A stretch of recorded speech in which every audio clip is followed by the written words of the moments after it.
So for this week, our focus is on starting to use markers to really find value and color. A really great way to start practicing color layering is to do texture studies.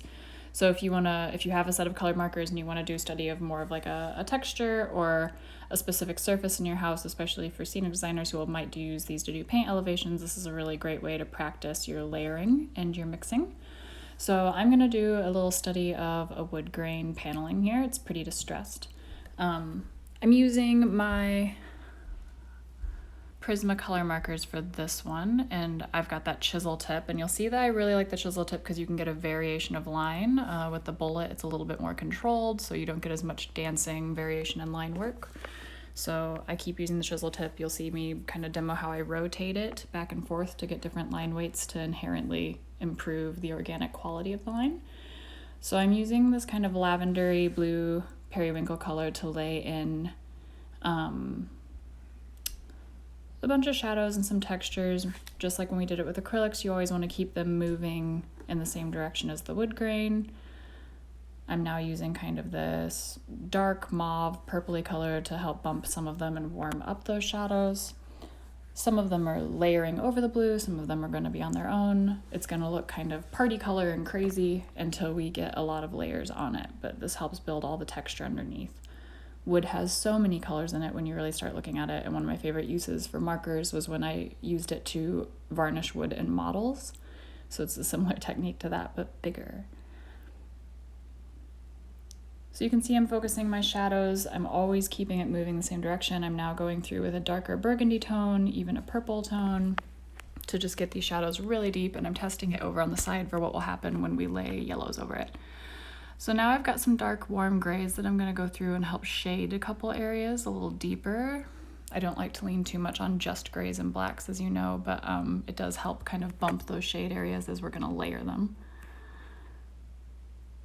So now I've got this yellow that I've been testing with. There's some spots I just want it to glow a little brighter, so I'm using a more primary yellow, and then I'll go over everything with that kind of tannish yellow that's in there. And some orange. So these areas I just want to have a little bit more of a light glow, like the varnish has been worn in or peeled away. So even when doing these big broad strokes of coverage, I'm trying to move in the direction of the grain, going around the whorls of the wood and up and down instead of across it as much. There are a bunch of different tans and gray tones that I'm using in here. I'm making sure to always add some deeper strokes along the edges and the outsides. This one is more of an orangey, pinkish tone to help tone down some of the yellow. It's going to mix in there together and make more of a tan.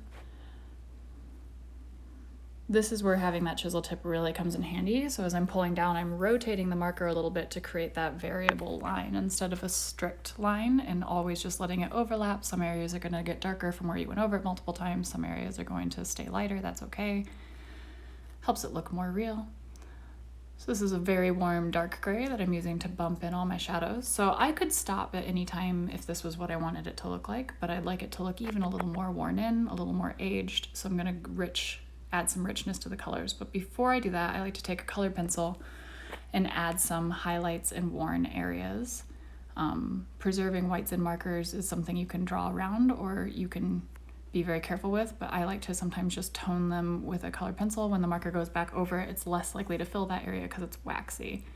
So now you can see I'm going back in with a very intense burgundy tone in some of these areas and getting just some of those deeper shadows in there, some deeper warmth into the wood.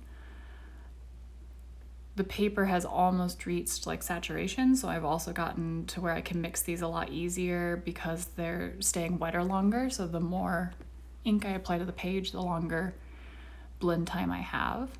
So this is sort of a greenish taupish color that does a really nice job of blending and kind of muting a lot of the tones underneath it, but you can still see so much of that variation showing through and giving depth to the colors. This one is like a warm sienna brown that I'm going to use in bigger swatches of color to sort of add worn down varnish areas. This one is an orange, and now that it's staying wetter longer, I can sort of lay it down in little strokes with the wood grain and then use my finger to smudge it out, almost like a paint.